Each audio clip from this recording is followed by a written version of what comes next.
Geral, muito boa tarde. As empresas em risco de falência vão ter apoios do Estado. O Ministro da Economia apresentou hoje o programa Revitalizar para ajudar empresas em risco de liquidação a fazerem precisamente o caminho da recuperação. O Governo cumpre mais uma exigência da Troika e põe então em marcha um programa de revitalização para ajudar as empresas a evitar a falência. O programa Revitalizar, hoje formalmente apresentado, vai disponibilizar apoios financeiros e legais para evitar a falência. Prevê-se que os empresários que estiverem numa situação limite vão ter à disposição 4 linhas de apoio, uma linha nacional para grandes empresas e outras 3 regionais destinadas às pequenas e médias empresas. Por outro lado, os empresários vão ter 90 dias para evitar a falência e chegar a acordo com os credores. Os empresários em dificuldades vão poder mesmo pedir proteção contra os credores.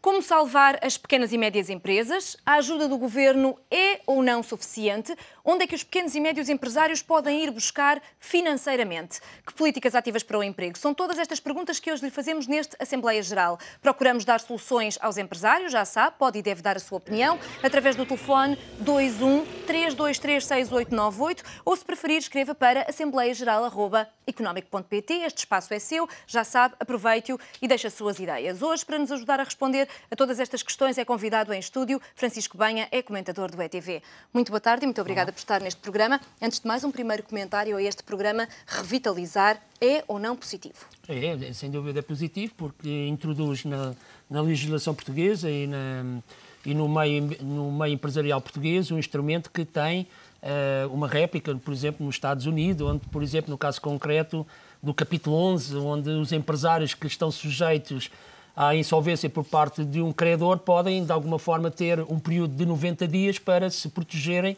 para apresentarem um plano junto da Justiça, nomeadamente dos juízes, para tentarem, em 3 meses, conseguir chegar a acordo com os credores para evitar que um credor possa pôr em causa essa empresa. Então, mas como é que isso funciona na prática? Imagine que há um credor que propõe a falência ou a insolvência de uma empresa junto do tribunal, o empresário desloca-se ao tribunal e pode pedir 90 dias para fazer a reestruturação ou para vender a empresa ou para decidir o que quiser. Exatamente. Sem a insolvência, porque a insolvência depois deixa uma marca. Não só deixa uma marca, como deixa dificuldades à empresa para continuar a desenvolver a sua atividade, porque muitas das vezes o que acontece é que existem empresas que são viáveis do ponto de vista económico, mas que do ponto de vista financeiro, ou seja, os seus programas de empréstimos, por exemplo, não foram adequados a um ciclo económico da atual conjuntura, um ciclo económico mais baseado no curto prazo em detrimento de um financiamento a médio e longo prazo. Ora, se não houver a possibilidade desse empresário reestruturar as suas dívidas, é muito complicado que ele tenha capacidade de gerar dinheiro mensalmente para suprir mensalmente as dívidas que tem para com essas entidades. Um caso concreto e para se perceber melhor. Imagino que um empresário da indústria hoteleira faz, imagino, 48 vivendas para fazer uma unidade hoteleira. Mas pensa que vai vender uma parte dessas 48 moradias, por exemplo, para poder depois explorar por conta desses potenciais compradores.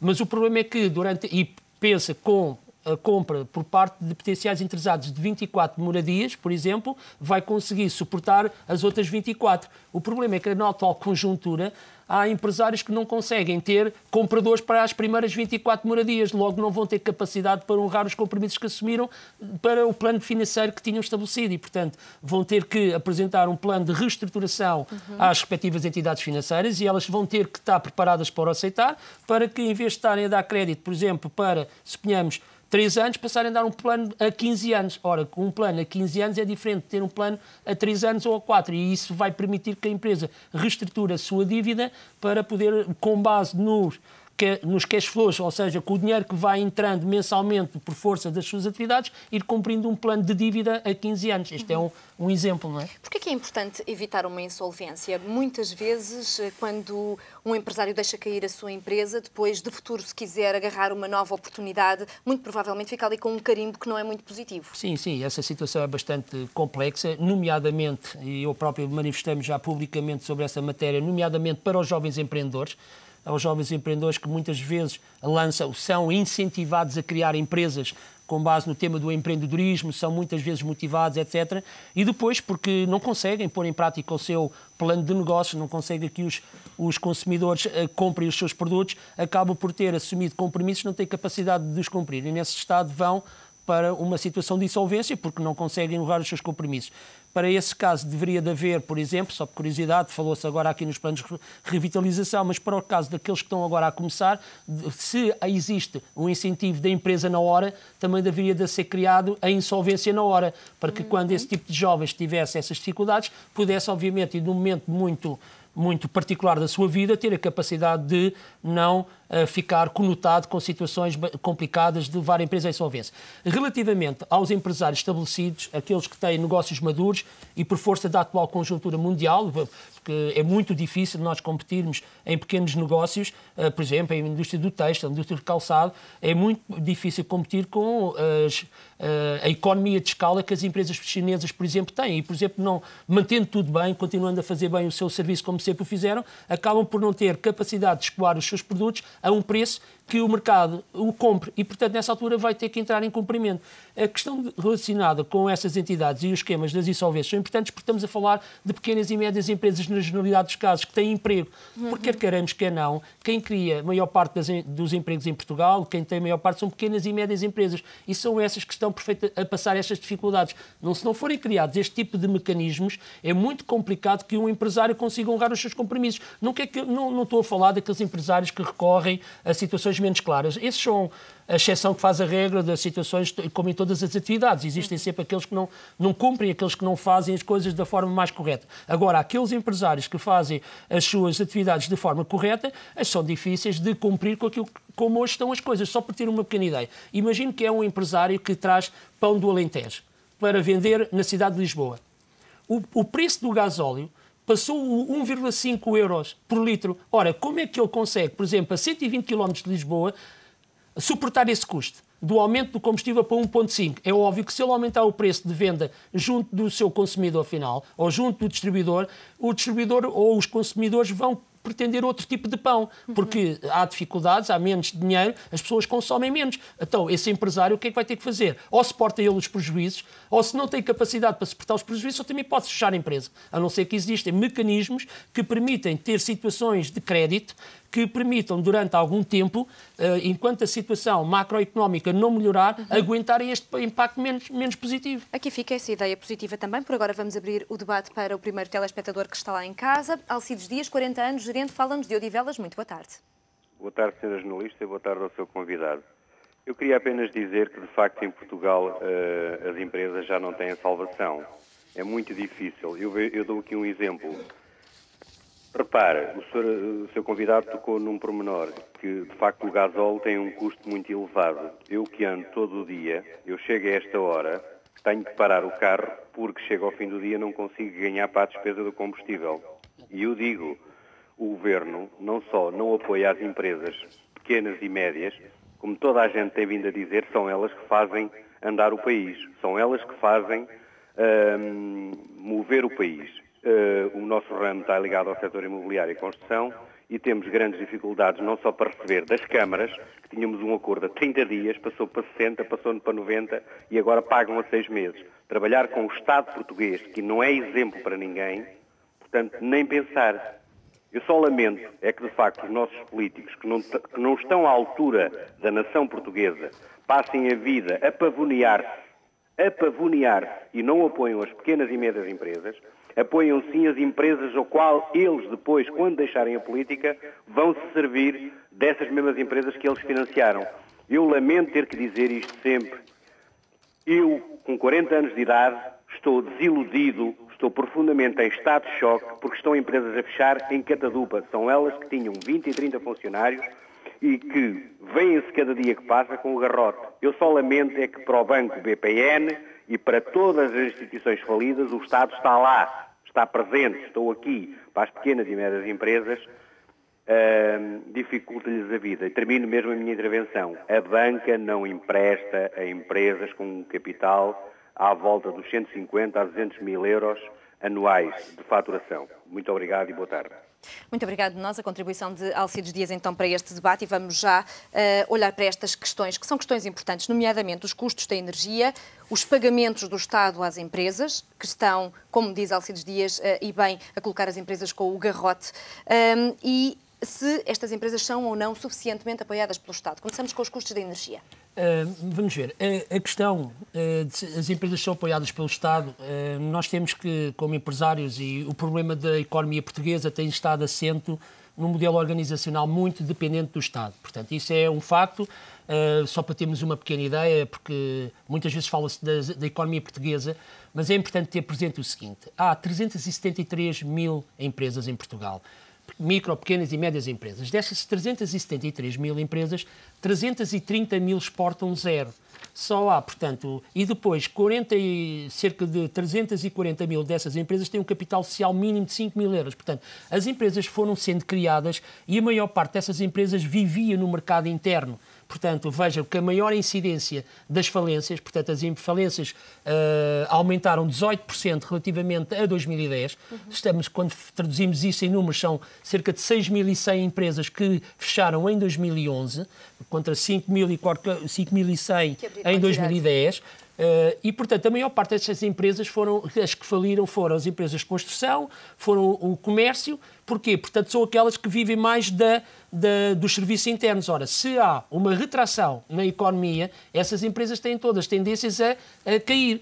Pronto. O problema é que uma parte substancial dessas empresas são importantes para a economia portuguesa, porque nós temos que ter prestação de serviços, nós temos que ter, por exemplo, a questão do comércio, porque se não houver comércio não há indústria, e sucessivamente. O problema é que, e aqui não é propriamente a questão do apoio do Estado, mas é a proatividade do Estado para reagir às necessidades das empresas. Só para ter uma ideia concreta daquilo que eu estou a dizer. O Estado criou as linhas PME Invest. Pronto. E a linha PME Invest, a última, a 6, tinha ainda disponíveis para a aplicação 750 milhões de euros. Bem, e esses 750 milhões de euros deixaram de poder ser utilizados pelas pequenas e médias empresas. Porquê? Porque o spread, portanto, a taxa de juros com que eram remunerados a banca, era inferior ao valor, era inferior à forma como os bancos financiavam. Portanto, os bancos financiavam-se uma taxa superior, por força da conjuntura, a uma taxa superior à taxa que tinha ficado assinada na linha PME Invest 6. Ora, o que é que acontece? Essa linha teve cerca de 6 meses para ser modificada. Somente no dia 16 de janeiro de 2012 é que foi lançada a linha PME Crescimento, no valor de 1.500 milhões de euros, mas não são 1.500 milhões de euros, era 750, já vinham da linha anterior. Portanto, foi-se reforçado aqui 750. Ora, este período de 6 meses de inação relativamente a este tipo de negociações fez com que muitas empresas não tivessem capacidade para negociar os seus financiamentos junto à banca. Ora, não podendo cumprir, não podendo pagar aos fornecedores, ainda para mais, como neste caso em particular o nosso ouvinte, o telespectador, referiu, e eu sei bem o que é trabalhar para os municípios. Obviamente, se os municípios não nos pagam, se nós, para aguentarmos os serviços que estamos a prestar para o município, nos vamos endividar junto à banca. Se, por sua vez, a banca não é célere nas negociações connosco, só temos uma hipótese. É porque, nas questões das empresas, tem uma particularidade muito interessante. Nas empresas, a gente tem um pormenor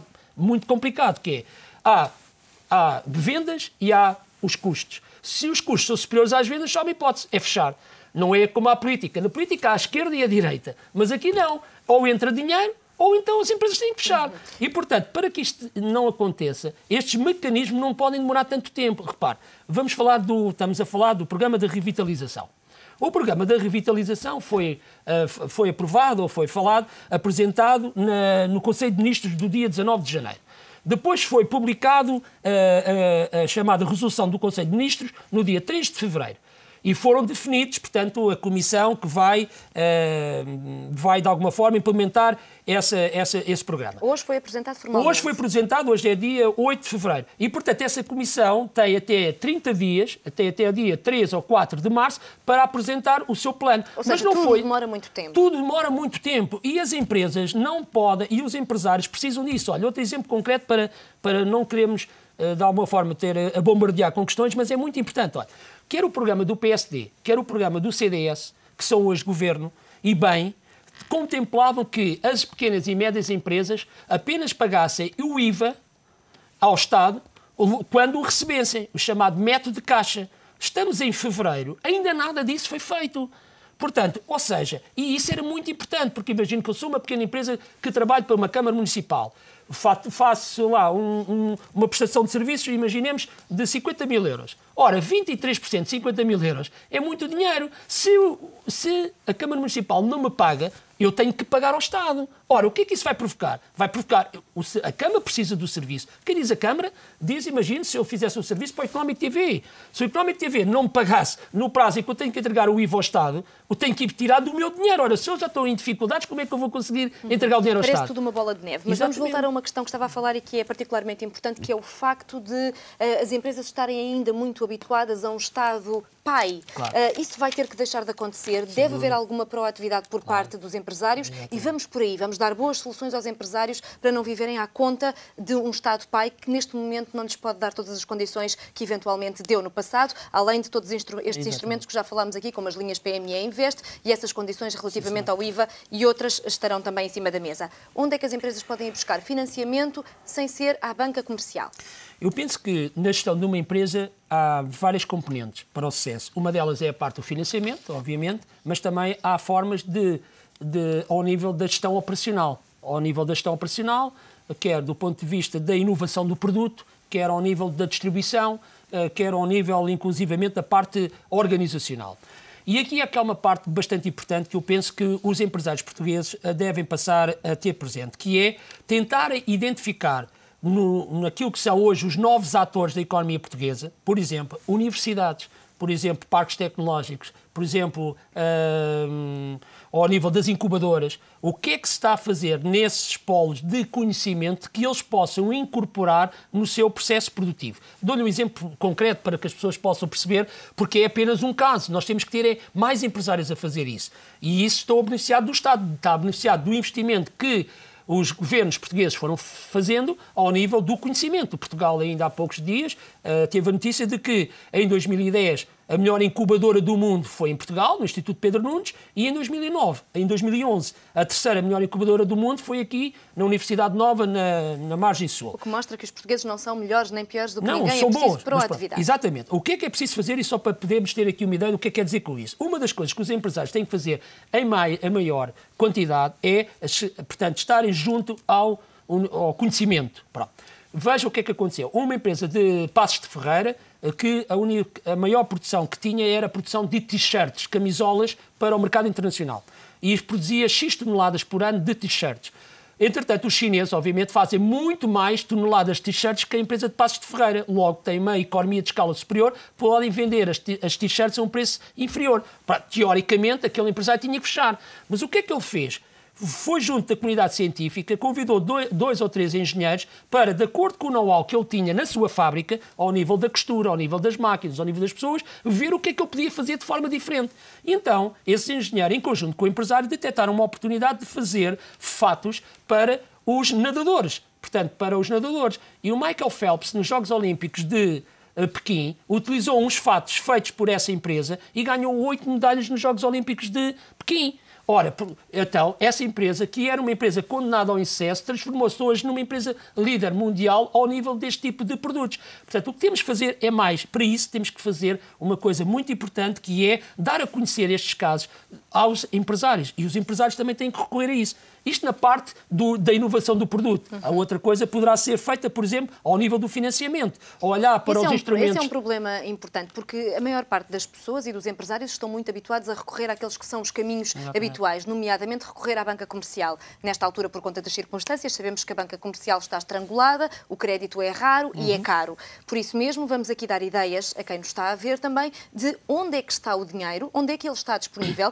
para os empresários que têm boas ideias e planos de negócio possam recorrer a ele. Exatamente, exatamente. E existe, por exemplo, neste momento Portugal tem ao dispor, e é algo que a mim me tira do sério não ser divulgado, quando, por exemplo, eu vejo, ainda ontem o Diário Económico, na segunda-feira o Diário Económico tem uma peça extremamente interessante em que uma cidade alemã convidou um jornalista do Diário Económico para ir à Alemanha para que o gestor dessa localidade informasse os portugueses, os engenheiros portugueses, formados nas nossas escolas, formados nas nossas universidades, com os nossos impostos, possam ir trabalhar para a Alemanha a ganhar 3.000 euros por mês de vencimento. Quer dizer, eu pensava que agora nós também poderíamos fazer o contraditório disso. Podíamos convidar um jornalista de um jornal alemão para que dissesse aos jovens alemães que poderiam vir lançar as suas empresas no mercado português. Porquê? Porque neste momento Portugal tem ao seu dispor, os portugueses têm ao seu dispor, 150 milhões de euros para a criação de novas empresas. E esse dinheiro está disponível, não depende da Troika, não depende do Orçamento do Estado português, depende apenas e só do dinheiro dos fundos comunitários que estão disponíveis e do dinheiro dos investidores privados. Mas onde é que está esse dinheiro? Esse dinheiro que é desconhecido, que me disse, está fora do Orçamento do Estado e fora dos cortes da Troika. Ou seja, está disponível para qualquer empresário que queira usar esse dinheiro. E avançar com os seus investimentos. Exatamente. E esses empresários podem recorrer a esses fundos, porque esses fundos estão disponíveis até junho de 2013. Que tipo de fundos existem? Já vamos saber onde é que eles estão disponíveis, já vamos saber todas essas condições. Por agora vamos ouvir mais um telespectador, José Costa, engenheiro agrónomo, fala-nos de Coimbra e tem 46 anos. Bem-vindo. Muito boa tarde a si, eu sou convidado. Muito boa tarde. Esta notícia que vai dar, acho excelente, peca por ser já tarde. Mas eu chamo a atenção a uma coisa. Todas as empresas que tiverem dificuldade ou tivessem tido de falência, uma das coisas que devia ser feito é uma questão de investigação. Porque eu ando todos os dias na rua e sei centenas de empresas em que nos últimos anos, ou sempre os empresários desviaram dinheiro das empresas. Ao desviarem dinheiro, eu penso que, juridicamente, o empresário só pode tirar uma porcentagem sobre as mais-valias que a empresa cria. Quando a empresa não cria mais-valias, quando começa a descapitalizar para outros negócios, para outras coisas que interessa, utilizou essa empresa e mete em causa o funcionamento da empresa e mete em causa o dever social que uma empresa tem perante a sociedade, que é pagar os impostos ao Estado, pagar os ordenados aos trabalhadores. E com este apoio também deve ser investigado qualquer empresa que peça um projeto de viabilidade, devia ser investigado as continhas de todas, a PNC, tudo que o empresário roubou, não tem outro nome, roubou, devia ser reposto dentro da empresa. Seja em nome do tio, do periquito, do canário, tem que lá ser posto. Isto é o caso, vamos bater a mesma tecla. No caso do BPN, toda a gente roubou, mas quem paga é os contribuintes. Aqui nas empresas, o empresário rouba, que não tem outro nome, roubou, mas quem paga é a empresa fechar, é os empregados a não receber, é os fornecedores a não receber. Agora, o projeto que está em coisa é peca por ser tarde. As empresas precisam, aquelas que trabalham, precisam de viabilidade económica. Eu sei que a minha precisa de viabilidade económica, precisa de dinheiro para funcionar, precisa de ir à banca para se iniciar. Por exemplo, temos para iniciar uma campanha de tomate indústria e de outras coisas, que a trabalhar através de multinacionais, em que as multinacionais agora dizem assim, antes estavam 30 dias, 60 dias, agora é assim, primeiro paga a semente e depois é que tem a semente na sua casa. Isto cria uma dificuldade em termos de tesouraria, que é uma coisa impressionante. Mas, volto a chamar a atenção, neste país, o chique espertismo do empresário é mais do que muito. É só isto que eu tenho a dizer. Muito obrigado pela vossa compreensão. Obrigado. Muito obrigada, José Costa. Também aqui uma importante intervenção a chamar a atenção para as boas ou as más práticas dos empresários. Não serão todos, mas é também importante tomar atenção a isto. Há fundos disponíveis, há apoios disponíveis, mas devem ser naturalmente investigados e ver para que servem e se os projetos têm viabilidade ou não. Obviamente. Aliás, eu próprio na minha intervenção anterior referi este caso, não dei tanta ênfase como o nosso telespectador o referiu, e eu concordo consigo, mas tenho que ver que, na generalidade, não é a situação mais presente. A situação mais presente neste momento é que a economia global tem, só para termos uma ideia, vamos traduzir isto em números, para verem as dificuldades. Por exemplo, neste momento, a economia global, no seu todo, tem, uma consultora internacional fez isso há pouco tempo, tem 1.200 milhões de empregos ativos. E tem qualquer coisa como 3 mil milhões de potenciais interessados a esses 1.200. Portanto, tem muita gente que está à procura do emprego. Porquê?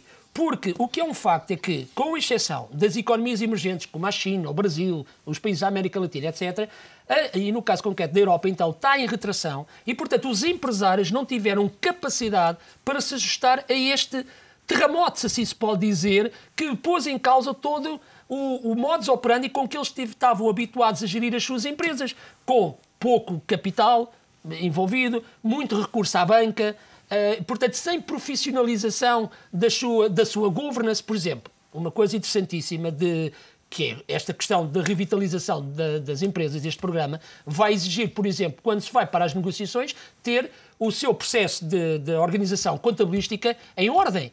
Senão não se consegue fazer os planos provisionais. Ora, muitas das empresas ainda não dão importância devida a este tipo de instrumentos, logo vão ter dificuldades. Por sua vez, por exemplo, aquilo que o nosso telespectador referiu, isto vai depender dos juízes, porque só os juízes é que vão decidir quais as empresas que podem ou não ser aprovadas nestes planos.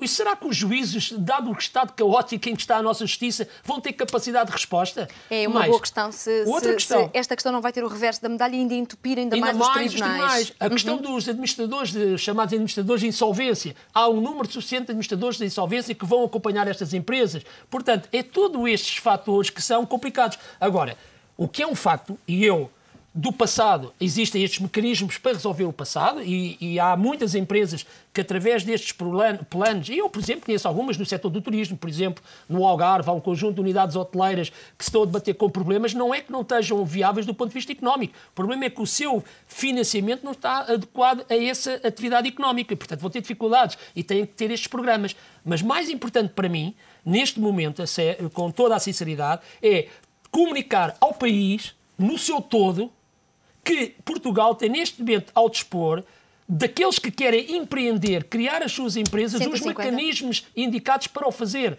não só através de fundos de capital de risco que estão disponíveis e têm inclusivamente a particularidade de poderem ser aplicados até 31 de dezembro de 2013. Portanto, há aqui uma esfera de oportunidade, há aqui uma oportunidade que devem ser... E onde é que estão disponíveis esses fundos? Imagino que eu sou empresária, tenho o meu plano de negócio, tenho a minha ideia e não consigo ir buscar dinheiro à banca comercial tradicional. Onde é que eu me posso dirigir?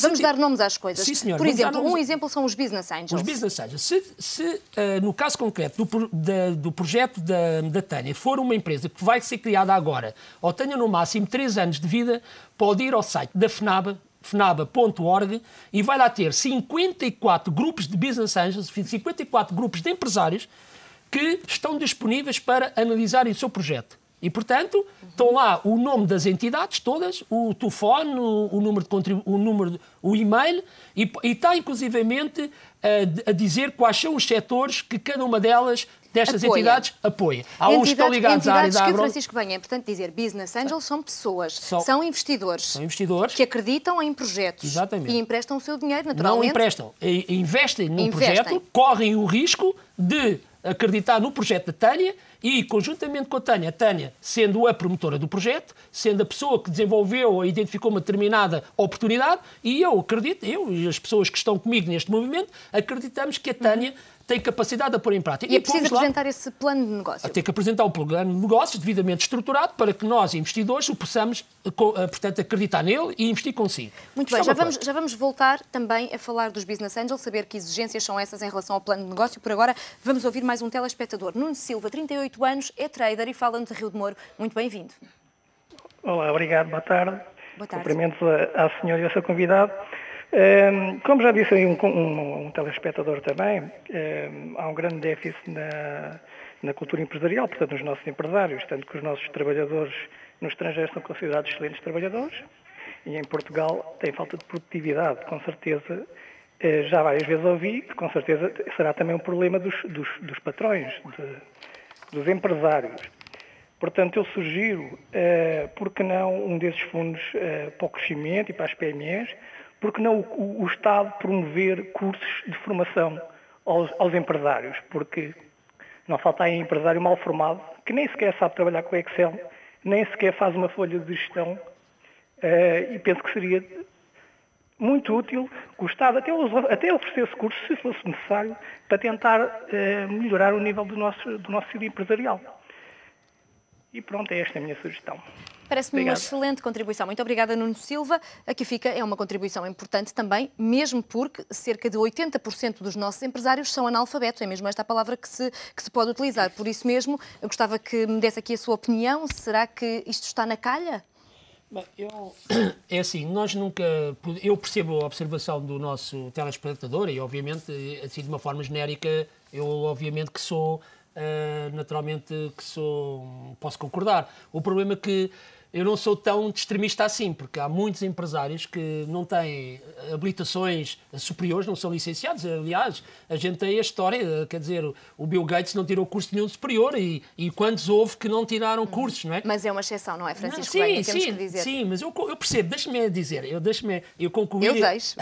Eu percebo e concordo com o telespectador e, obviamente, que nós devemos aumentar a capacitação empresarial dos nossos empresários, sou apologista disso. Por exemplo, não só na questão da gestão da folha de cálculo, porque isso é um pormenor. É um exemplo. É um exemplo que o telespectador deu e bem, mas estou mais preocupado por muitos dos empresários não terem sensibilizado para esta nova realidade mundial, ou seja, para a necessidade de incorporarem, de abrir as empresas ao exterior, portanto, fazerem estas ligações às universidades, beneficiarem desses instrumentos que estão ao seu dispor, como o capital de risco, como os business angels, como fazer parcerias, participarem em emissões empresariais em conjunto, etc. Mas acha que isso é desconhecimento e hoje tentamos anular aqui essa parte do desconhecimento, ou acha que é uma questão de cultura? Não corre no sangue o empreendedorismo, não corre no sangue o risco, correr riscos, não corre no sangue o facto de uma empresa tradicional, habituada ao mercado tradicional, exportar, e também não corre no sangue o facto de se dedicar ao capital de risco, porque é muito mais a favor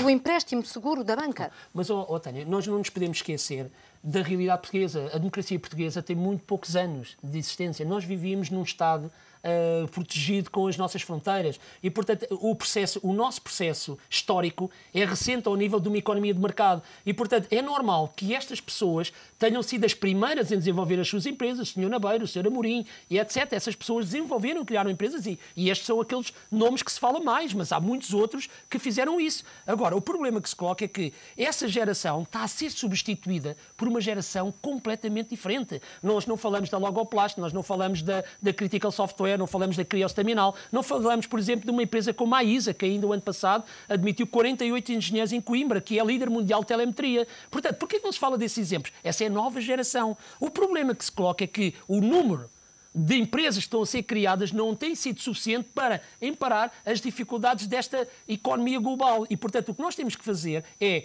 de alguma forma, ter a capacidade de comunicar ao mercado, e estes programas como o de hoje é essencial, para mim muito mais importante do que falar da história dos feriados ou de outras coisas parecidas, porque é aqui que podemos muitas vezes contribuir para a divulgação da existência destes programas. E também para mudar a economia. E mudar... Vamos ouvir mais uma opinião. Joaquim Sousa Santos, 62 anos, gestor, fala-nos de Lagoa, do Algarve. Muito bem-vindo. Sim, boa tarde. Muito boa tarde. Boa tarde. Boa tarde aos dois animadores. Eu queria participar e dar a opinião sobre uma experiência vivida. Foi enriquecedor ouvir os participantes e devo dizer-vos a experiência diz-me que há mal que vem por bem. Não há dúvida nenhuma que as empresas portuguesas estão a viver um momento bastante complicado.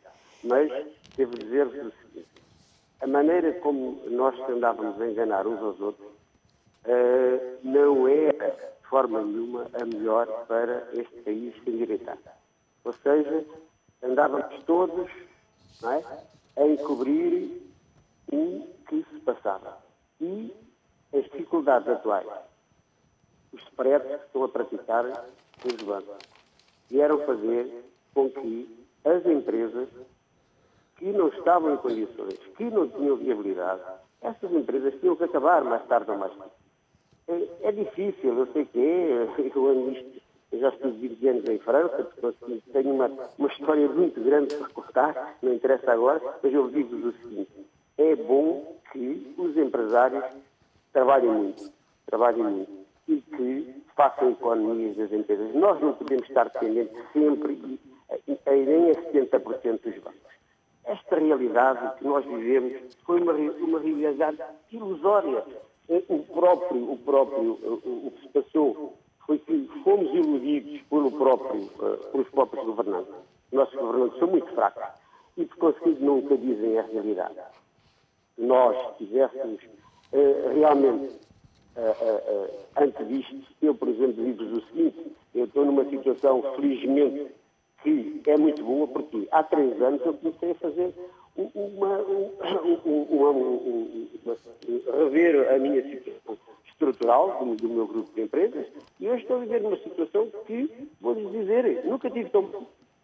Porquê? Porque acabei com o endividamento bancário que eu tinha, as nossas empresas estavam com uma situação bastante complicada de endividamento. Eu falei com os meus sócios, falei com os meus colaboradores, fizemos uma reestruturação completa e hoje posso-vos dizer que estamos numa situação que é bastante boa. Portanto, assim, o que nós temos que fazer é que o nosso interlocutor está bastante ao corrente da situação e ainda diz: há mal que vem por bem. Não sejamos negativos, vamos para a frente, temos que trabalhar bem e, sobretudo, raciocinar e pensar com a cabeça e não com o coração. Acho que é um desafio e vamos ganhar. Nós somos indivíduos empreendedores, seja aqui, seja outra parte do mundo, vamos ganhar, temos que trabalhar mais e não se alimentarmos todos os dias. Nós somos umas pessoas que, são um bocado como o nosso primeiro-ministro, estamos sempre a alimentar. Joaquim, muito obrigada pela sua mensagem. Muito obrigada pela sua mensagem. Joaquim Sousa Santos, a começar aqui de uma forma pessimista, a lembrar então que os empresários não podem ficar tão dependentes da banca e têm muitas vezes de reestruturar, mas a terminar com uma mensagem aqui muito positiva de que os empresários podem vencer, é preciso trabalhar mais e melhores. Vamos já até Almada falar com Carlos Gomes, 53 anos, é comercial. Muito boa tarde. Sim, boa tarde.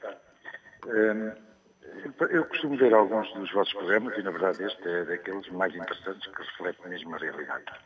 Eu estou a pensar em iniciar uma nova empresa e já fiquei aqui a saber algumas possibilidades de financiamento. Gostaria só de fazer uma pergunta ao vosso convidado, que é o seguinte. Todas as grandes empresas, em princípio, começam como pequenas empresas, excetuando aquelas que já começam como grandes. Qual é a possibilidade de uma pequena empresa que ir evoluindo e depois dedicar-se, por exemplo, a essa questão de, justamente com as universidades, desenvolver produtos específicos? Visto que uma das principais leis do marketing é ser diferente, é ter produtos diferentes, principalmente inovadores, mas se não forem inovadores, pelo menos diferentes do que existe no mercado. Qual é a possibilidade de uma pequena empresa com pouco capital poder associar a universidade e trabalhar em conjunto para desenvolver produtos novos? Agradecer a informação sobre isso, a explicação sobre isso. Muito obrigado.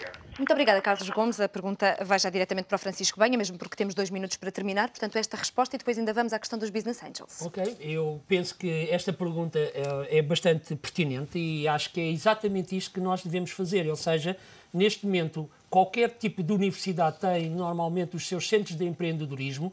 Os parques tecnológicos têm unidades de empreendedorismo, as incubadoras têm unidades de empreendedorismo e se houver uma pequena empresa, reparem, o Facebook hoje é aquela empresa que está com tanta excitação no mercado, se assim se pode dizer, ainda há probabilidades da empresa sair no mercado bolsista por 50 mil milhões de dólares, para quem estava a pensar 100 mil milhões de dólares. Essa empresa foi criada há poucos anos por 1.000 euros, $1.000 na universidade e, portanto, é um bom exemplo. É um bom exemplo, foi uma ideia de um jovem universitário, estava no campus universitário, beneficiou do ambiente do campus universitário e conseguiu depois ir subindo, depois com o apoio de Business Angels, depois com as empresas de Venture Capital e assim sucessivamente. Ou seja, se estas pequenas empresas que tenham à sua frente gestores qualificados, são naturalmente são muito interessantes para as universidades. Só para se ter uma pequena ideia... Mas muito rapidamente,